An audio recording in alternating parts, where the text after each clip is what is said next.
Quand tu crois au libre arbitre, tu passes ton temps à te juger et à juger les autres. Je t'explique. Si tu crois que tu choisis tout, alors forcément, si tu réussis, tu te dis « je le mérite ». Et quand tu rates, tu te dis « je suis nul ». Beaucoup de gens oscillent entre ces deux humeurs, même parfois dans la même journée. Normal, ils vivent dans une croyance impossible, celle d'être entièrement l'auteur de ce qu'ils font. Croire au libre arbitre, c'est aussi juger les autres sans réfléchir.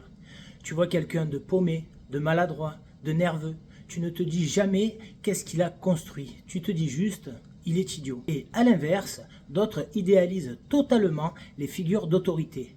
Ils perdent tout sens critique comme si l'autre était naturellement supérieur. Mais dans les deux cas, c'est la même croyance, penser que tout vient de l'individu lui-même, de sa nature.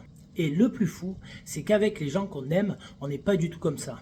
Quand quelqu'un qu'on aime agit mal, on cherche à comprendre qu'est-ce qu'il a vécu, qu'est-ce qu'il a blessé, qu'est-ce qu'il a mis dans cet état.